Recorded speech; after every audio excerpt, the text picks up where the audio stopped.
दोस्तों, जय सिया राम। आज हम जानेंगे कि मेघनाद की मृत्यु कैसे हुई और मेघनाद को कौन मार सकता था और उसकी पत्नी सुलोचना अपने पति का शीश लेने राम के पास क्यों गई।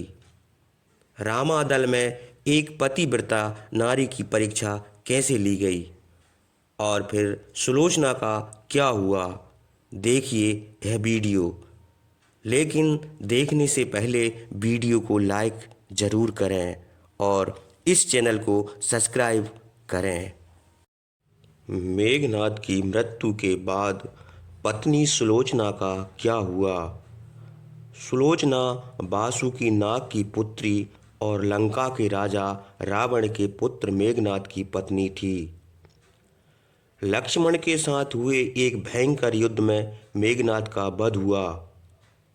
उसके कटे हुए शीश को भगवान श्री राम के शिविर में लाया गया था। अपने पति की मृत्यु का समाचार पाकर सुलोचना ने अपने ससुर रावण से राम के पास जाकर पति का शीश लाने की प्रार्थना की, किंतु रावण उसके लिए तैयार नहीं हुआ।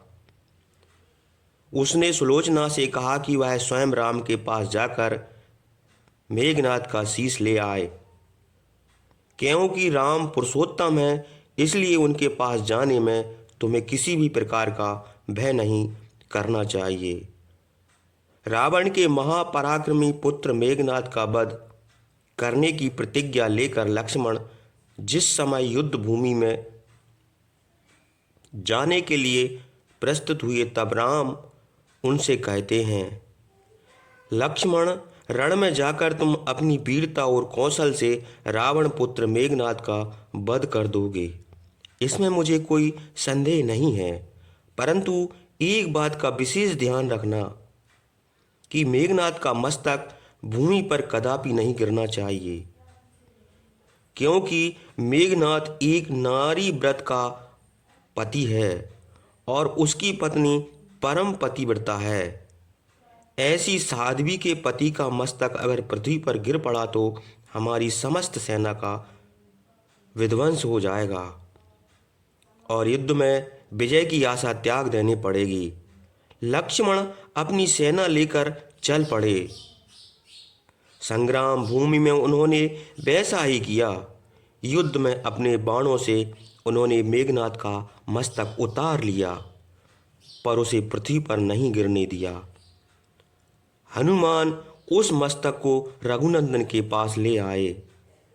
मेघनाद की दाहिनी भुजा आकाश में उड़ती हुई उसकी पत्नी सुलोचना के पास जाकर गिरी। सुलोचना चकित हो गई। दूसरे ही क्षण अत्यंत दुख से व्याकुल होकर रोने लगी, पर उसने भुजा को स्पर्श नहीं किया। उसने सोचा, संभव यह है कि भुजा किसी अन्य व्यक्ति न हो। ऐसी दशा में परपुरुष के स्पर्श का दोष मुझे लग जाएगा। निर्णय करने के लिए उसने भुजा से कहा, यदि तू मेरे स्वामी की भुजा है तो मेरे पतिव्रत की शक्ति से युद्ध का सारा वृत्तांत लिख दे। भुजा में दासी ने लेखनी पकड़ा दी। लेखनी ने लिख दिया, हे प्राण प्रिय, यह भुजा मेरी है। युद्ध भूमि में श्री राम के भाई लक्ष्मण से मेरा युद्ध हुआ। लक्ष्मण ने कई वर्षों से पत्नी, अन्न और निद्रा छोड़ रखी है। वे तेजस्वी तथा समस्त गुणों से संपन्न हैं। संग्राम में उनके साथ मेरी एक नहीं चली। अंत में उन्हीं के बाणों से मेरा वध हो गया। यह मेरा प्रमाण है। श्री राम के पास मेरा शीश है। भुजा लिखित पंक्ति पढ़ते ही सुलोचना व्याकुल हो गई। पुत्र वधू के विलाप को सुनकर लंकापति, शोक ना कर पुत्री, प्रातः होते ही सहस्त्र मस्तक मेरे बाणों से कट कट के पृथ्वी पर लौट जाएंगे। मैं रक्त की नदियां बहा दूंगा विलाप करती हुई सुलोचना बोली, पर इससे मेरा क्या लाभ होगा। सहस्त्र क्या, करोड़ों शीश भी मेरे स्वामी के शीश के अभाव की पूर्ति नहीं कर सकेंगे। सुलोचना ने निश्चय किया कि उसे अब सती हो जाना चाहिए, किंतु पति का शव तो रामादल में पड़ा हुआ था, फिर वह कैसे सती होगी। जब अपने ससुर रावण से अपने पति का सिर लाने का कहा, तब रावण ने उत्तर दिया, देवी तुम स्वयं ही रामादल में जाकर अपने पति का शव प्राप्त करो। जिस समाज में बाल ब्रह्मचारी हनुमान, परम जितेंद्रिय लक्ष्मण तथा एक पत्नी व्रत भगवान श्री राम विद्वान हैं, उस समाज में तुम्हें जाने से डरना नहीं चाहिए। मुझे विश्वास है कि इन स्तुत महापुरुष के द्वारा तुम निराश नहीं लौटोगी। सुलोचना के आने का समाचार सुनते ही श्री राम खड़े हो गए और स्वयं चलकर सुलोचना के पास आए और बोले, देवी तुम्हारे पति विश्व के अत्यंत बड़े योद्धा थे और पराक्रम में उनके समान कोई ना था, किंतु विधि का लिखा कौन बदल सकता है। आज तुम इस तरह मेरे सामने खड़ी हो। सुलोचना भगवान से स्तुति करने लगी। भगवान श्री राम ने उसे बीच में ही टोकते हुए कहा, देवी मुझे लज्जित न करो, पतिव्रता की महिमा अपार है, उसकी शक्ति की तुलना नहीं हो सकती। तुम परम सती हो, तुम्हारे सती तत्व से तो विश्व भी थक जाएगा। बताओ कि मैं तुम्हारी किस प्रकार सहायता कर सकता हूँ।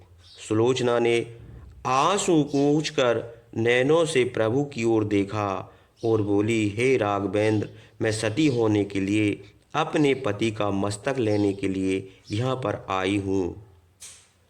श्री राम ने शीघ्र ही मेघनाद का शीश मंगवाया और सुलोचना को दे दिया। पति का शीश देखते ही सुलोचना का हृदय अत्यंत द्रवित हो गया। उनकी आंखें बड़े जोरों से बरसने लगीं। रोते रोते उसने पास खड़े लक्ष्मण की ओर देखा और कहा, हे सुमंत्रानंदन, तुम भूल कर भी गर्व मत करना कि इनका वध आपने किया है। मेरे स्वामी की धराशायी करने की शक्ति विश्व में किसी के पास ना थी। यह तो दो पतिव्रतियां नारियों का भाग था। आपकी पत्नी की पतिव्रता है और मैं भी पति चरणों में अनुरक्त रखने वाली उनकी अनन्य उपासका थी। पर दुर्भाग्य से मेरे पति एक पतिव्रता नारी का अपहरण करने वाले पिता का अन्न खाते थे और उन्हीं के लिए युद्ध में उतरे थे। इसी से मेरे जीवन धन परलोक को सिधार गए। सभी योद्धा सुलोचना का राम सेवर में देखकर चकित थे।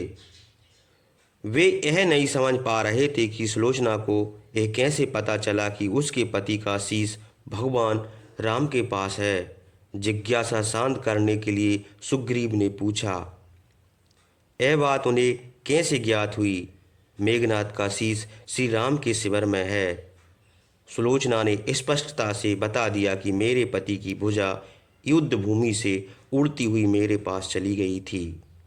उसी ने लिखकर मुझे बता दिया कि व्यंग भरे शब्दों में सुग्रीव बोल उठे, निष्प्रय यदि लिख सकती है फिर तो यह कटा हुआ सिर भी हंस सकता है।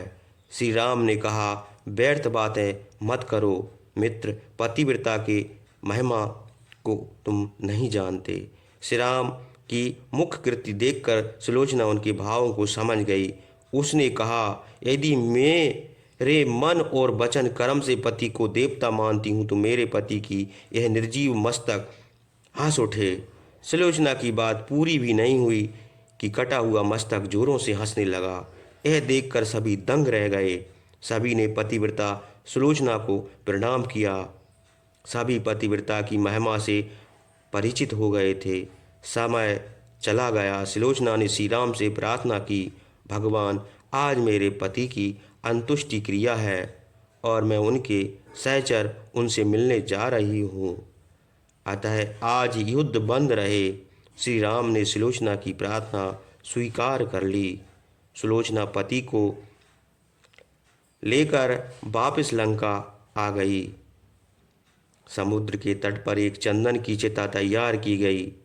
पति का शीश गोद में लेकर सुलोचना चिता पर बैठी और धधकती हुई अग्नि में कुछ ही क्षण में सती हो गई। दोस्तों, आपको यह कथा कैसी लगी कृपया कमेंट करके ज़रूर बताएं। वीडियो पसंद आया हो तो लाइक करें और ऐसे ही और भी बहुत सारी कहानियाँ, कथाएं एवं जानकारियों को सुनने के लिए हमारे चैनल